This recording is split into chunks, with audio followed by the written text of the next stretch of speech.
Devara team chit chat with Mass Ka Das. నువ్వు?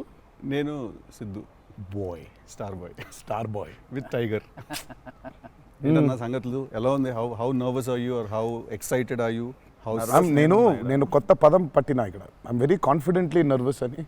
Confidently nervous అంటే nervous okay. అంటే డిగ్రీ ఆఫ్ హిట్ ఏంటనేది, డిగ్రీ ఆఫ్ గుడ్ ఏంటి? Good, very good, excellent, fantabulous, theatre screens blast, maybe అట్లాంటిది అనుకోవాలి. అట్లాంటిది అవుద్దా? బికాజ్ నేను మీతోటి ఇప్పుడంటే సరే in front of camera, but పర్సనల్గా మీతో మాట్లాడినప్పుడు కూడా మీరు 2-3 times నాతో అన్నారు like people have no clue what's coming their way అని.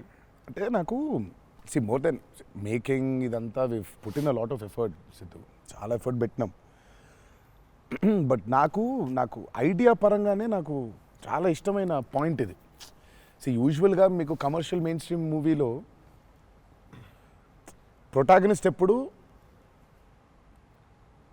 మనుషులకి లేదా వ్యక్తులకి కాన్ఫిడెన్స్ ఇవ్వడానికి వస్తాడు, ధైర్యం చెప్పడానికి వస్తాడు ప్రొటాగనిస్ట్ ఎప్పుడైనా. కమర్షియల్ మెయిన్ స్ట్రీమ్ మూవీలో చూస్తే డౌన్ ట్రాడన్ పీపుల్లో నుంచి కానీ అందులో నుంచి కానీ వచ్చి వాళ్ళకి కాన్ఫిడెన్స్ ఇచ్చి ముందుకు తీసుకెళ్తాడు, ధైర్యం ఇచ్చి. వాళ్ళకి ధైర్యం అవుతాడు బేసిక్గా. కరెక్ట్. బట్ ఇదేంటంటే బాగా ధైర్యం ఉండే వాళ్ళకి భయం అవుతున్నాడు. బాగా ధైర్యం మితిమీరిన స్థాయికి వెళ్ళిపోతే వాళ్ళలోంచి ఒకడు వచ్చి లేదరా ఇంత ధైర్యం మంచిది కాదు లైఫ్లో, ఒక లెవెల్ ఆఫ్ ఫియర్ ఉండాలి మనిషికి. ఫియర్ అంటే నేను రెస్పాన్సిబిలిటీ అనుకుంటాను నేను. కరెక్ట్. ఇంకో విధంగా ఇప్పుడు మనం రెడ్ లైట్ ఉంది, ఆగాలి, అదో రకమైన భయమే. కరెక్ట్. మనం స్కూల్కి వెళ్ళాలి, నేర్చుకోవాలి, లేదా ఎగ్జామ్ రాయాలి, అదో రకమైన భయమే అది. So basically every person should have healthy respect towards fear. Okay. So correct. నాకు ఆ పాయింట్ బాగా నచ్చింది సిద్ధు. నాకు ఐ రియలీ అంటే యూజువల్గా కమర్షియల్గా సినిమా చేసుకుంటూ పోతే మనం యాక్షన్ పెడతాము, బిల్డప్ షాట్లు, ఇవన్నీ ఇదంతా okay. But Shiva speciality of his movies is, తన మూవీస్లో మామూలుగా చూసుకుంటే చాలా మూవీస్లో కూడా ఒక మెసేజ్ ఉంటుంది. Feels very responsible for the society. కానీ అది ఏమైపోతుందంటే ఒక్కోసారి it becomes very preachy. Correct. So ఆ ప్రీచీనెస్ అవ్వకుండా చేయడమే శివాజ్ స్పెషాలిటీ. రైట్. అందుకే I think he's excelled in always very subtle. అవును.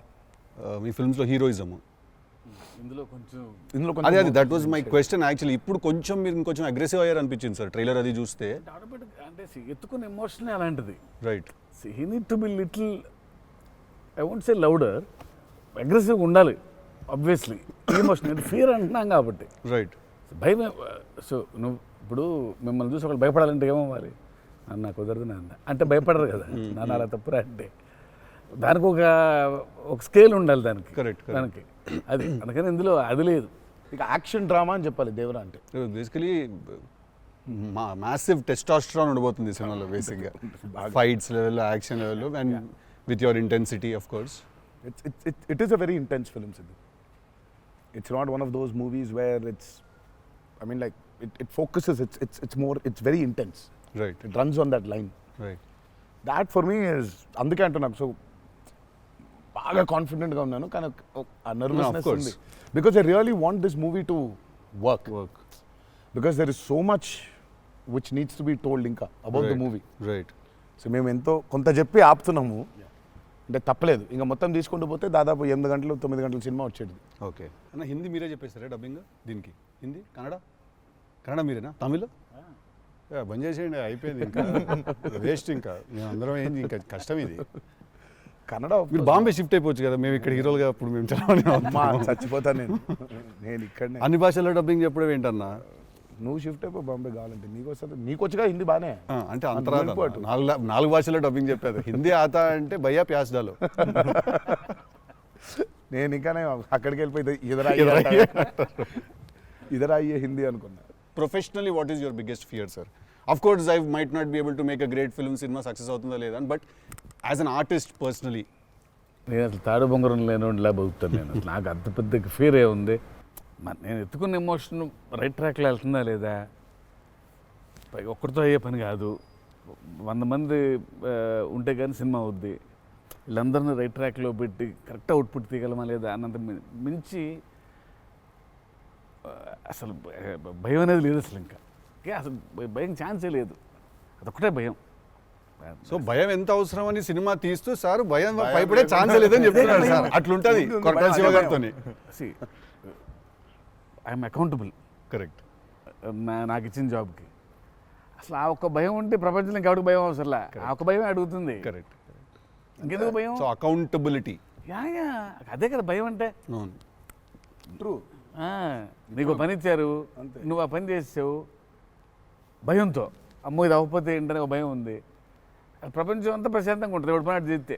పక్కనోడి పనుల్లో చేయి దూర్చి ఆయన ఇబ్బంది పెట్టి ఇది పెట్టి మనం చేయక ఇంతకు మించింది ఏముంది? ఎవడి పని అటు చేస్తే అసలు భయం ఉన్నట్టే మనకు ప్రపంచంలో అంతా. ప్రపంచం అంతా అంతేగా. నీ భయం ఏంటి? నా భయం అన్న ఇంటర్వ్యూ అనుకున్నంత గ్రేట్గా రాదేమో అని భయపడుతున్నాను. విశ్వం చాలా కాన్ఫిడెంట్గా ఉన్నాడు. అంటే వాడు హోంవర్క్ చేసాడు. క్వశ్చన్ అడిగిన అద్దరిపోయింది. వాడు హోంవర్క్ చేసి వచ్చాడు. వాడు క్వశ్చన్స్ రాసుకుని నేను రాసిన 2-3 ఓకే రైట్ అనుకున్నా. కానీ నాజే ఫ్యాన్ తెలుసుకోవాలని ఉంటుంది కదా, నిన్నేం భయపెడుతుంది. నాకైతే నేను ఆన్సర్ అయితే నేను నాకేం లేదు అన్నట్లు చెప్తే నీకేం భయం? నాకేం లేదన్న. నీకు లేదు భయం. అట్లుండాలి. అట్లుంటుంది. హెల్త్ అన్న, హెల్త్ గురించి భయపడతా అంతే. మరి ఉందిగా అంటే వాడికి దూరిన దాంట్లో నుంచి బయటికి ఎలా రావాలని భయం ఉంటుంది. భయం లేదు ఎవరికి లేదండి ప్రపంచంలో. ఇతరులకు కూడా భయం ఉంటుంది. అంటే scariest thing for me is health అన్న. వేరే వాళ్ళు ఎవరన్నా కొంచెం సిక్కున్నా కూడా నాకు పాపం భయం అవుతుంటుంది. అది అన్నిటికంటే ముందు జాగ్రత్త. అది ఉంటే ఎట్లన్నా పోరాడొచ్చు అనిపిస్తుంది. సో హెల్త్ గురించి భయం అవుతుంది. That is answer. అది నీళ్ళు ఇంత డెప్త్ ఉందని ఎక్స్పెక్ట్ చేయలేదు నేను ఎక్స్పెక్ట్ చేయలేదు. నేను 7కి ఫస్ట్ షాట్ అంటే 6:30 కల్లా ఉండలేకపోతానేమో ఇట్లాంటివో చెప్తాను అనుకున్నాను. పక్కనోడు హెల్త్ అప్సెట్ అయితే నాకు ఓకే. నో మ్యాటర్ వాట్ ఇదైతే నేను చేయ కెమెరా ముందు అనేది ఏమన్నా ఉందా అన్న నీకు? నేనా? No. ఇదైతే వెరీ వెరీ వెరీ ఇంపార్టెంట్. ఏదైనా నాకు రీజనింగ్ ఉండాలి. రీజనింగ్ ఉంటే ఏదైనా చేయడానికి రెడీ నేను, దేనికైనా. ఇది మాత్రం అందరు యాంకర్లు అడిగినట్టు రొటీన్ అడగాల్సి వస్తుంది కానీ అడుగుతున్నా. ఎట్లుందన్న రొమాన్స్ చేస్తున్నప్పుడు దేవరాల? ఎట్లుంటుంది? ఆయన అడగాలి. రొమాన్స్ రాసినప్పుడు ఎట్లుంటుంది? ఆయన నేనైనా చూసేటోళ్ళం అన్న, చేసింది మీరు కదా, ఎట్లుండే అన్నగా బాగా అడుగుతున్నాడు అని అడిగాడు. గలీజ్గా అడిగింది. కాదు కాదు రొమాన్స్ ఎట్లుంటుంది చేసినప్పుడు ఎట్లుంటుంది అంటే Do you have fear while doing intimate scenes? అట్లా ఇంటిమేట్ సీన్స్ ఏం లేవు కానీ ఫియర్ బండికి. బట్ దేవరా చూడడానికి మంచిగా ఉండే, చూడడానికి మంచిగా ఉండే మాకు. ఏది పాటలు? అవును, పాటలున్నా చూపించారు. సినిమాకి రావాలి మీరిని చూడాలంటే. సో అదో కొత్త రకమైన రొమాన్స్ రాశాడు ఈయన. మీరు అనుకుంటున్నట్టు రొమాన్స్ ఉండదు కానీ ఆ లోకంలో ఆ లెవెల్ రొమాన్స్ ఉండదు అంటారు. Correct correct. ఈ లెవెల్ రొమాన్స్ ఉండదు కానీ కొంచెం ఆ లెవెల్ రొమాన్స్ కూడా ఉండదు కానీ మా లెవెల్లో రొమాన్స్ ఉంటుంది. ఏదో ఏమో చేస్తావేమో ఫ్యూచర్లో అని. So it's nice, it will be good. Janhvi was is phenomenal in the movie. చాలా చాలా ఐ మీన్ మేమైతే షాక్ అయిపోయాం. ఓ రోజు మరి ఆ అమ్మాయికి ఎట్లా వచ్చిందో తెలియదు కానీ ఒక 2 పేజీల డైలాగ్ రాసిండి నా అమ్మాయికి. సీన్ కూడా మొత్తం అమ్మాయిదే డైలాగ్ పోర్షన్ ఎక్కువ. వచ్చి అలా టపటపటపట చెప్పేసింది. నేను ఒక్క సెకండ్ అయిపోయి శివ కూడా షాక్ అయ్యాడు. ఈ అమ్మాయి ఏంటి ఇంత ఫాస్ట్గా చెప్పేసింది ఇలా అని. సరే ఎందుకని మంచిది ఓకే అనుకుంటే ఒకసారి చెక్ చేసుకుందామంటే నేను ఇక్కడ నుంచి వెనకాల నుంచి ఇలా అంటున్నాను, అద్దిరిపోయింది శివ ఓకే అనే అని. ఫ్లోలో వెళ్ళిపోయింది మొత్తం. ఎక్స్ప్రెషన్స్, ఆ మధ్యలో పాజులు, మధ్యలో యాక్టివిటీస్ చేసుకుంటూ టక్కన లాంగ్వేజ్ ఇంకా గ్రిప్ దొరకని యాక్టర్కి అన్ని ఆ యాక్టివిటీస్తో చేయటం, ఆయనతో ఉండటం, ఆ పాజులు ఉండటం, ఆయన రియాక్షన్ మళ్ళీ పసిగట్టి మళ్ళీ మాట్లాడటం ఇంత కష్టం కదా.